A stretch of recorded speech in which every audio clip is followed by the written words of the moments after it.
We're going to a break now. When we come back, we'll be playing Shaps Says, a fact check of how the Net Zero Secretary is selling the government's policy on new oil and gas.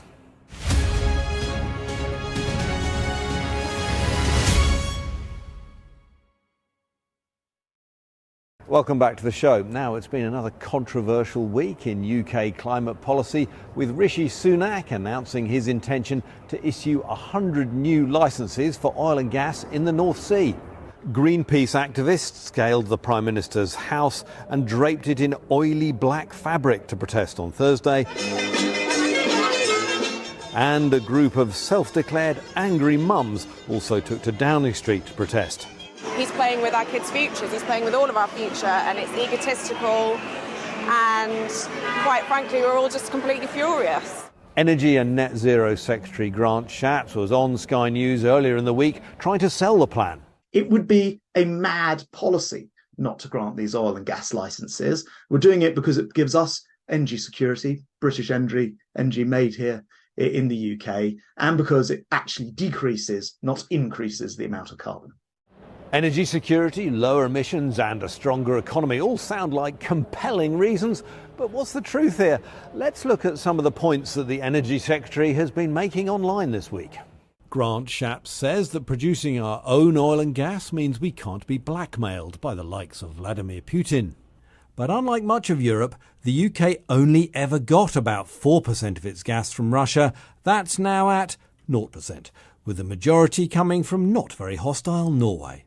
Mr Shapps also says producing gas in the UK results in just a quarter of the carbon emissions of imports. The UK is importing more liquefied natural gas from places like Qatar and the US since Russia invaded Ukraine, and that does have about 4 times the carbon intensity in the production stage.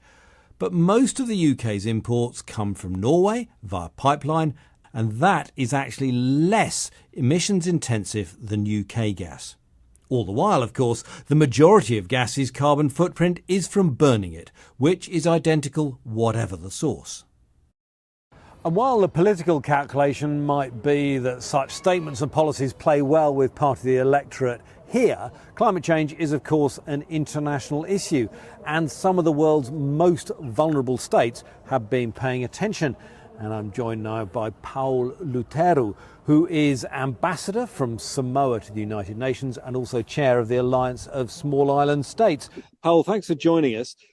Thank you. We've seen what looks like a little bit of a step back from some of the sort of climate ambitions of the UK. What do you make of things like that? Well, we are disappointed. I think it's fair to say that we are disappointed because we see the UK as one of our leading partners in the issue of climate change. We do look to the big countries, the industrialised countries like the UK, to take a leadership role.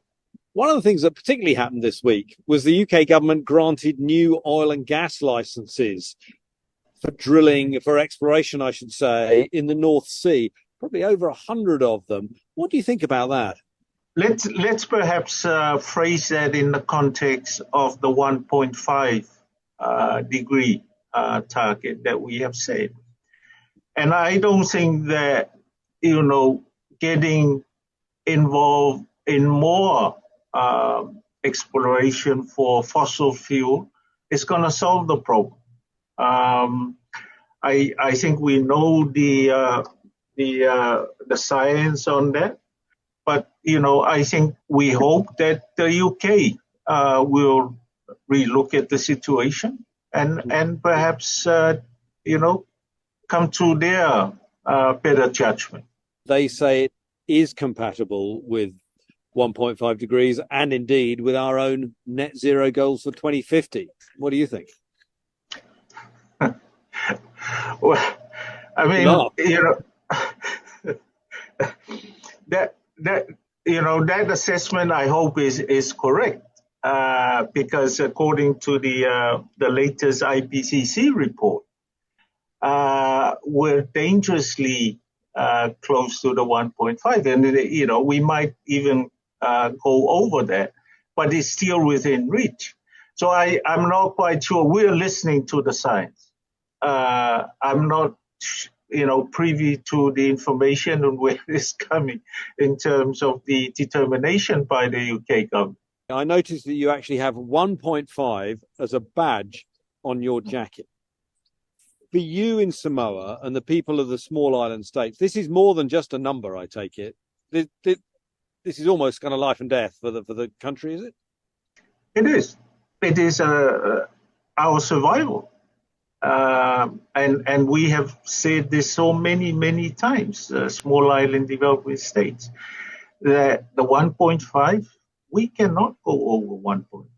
Otherwise, our very survival is at risk. Thank you so much, Ambassador. Now, the Prize for Humanity is an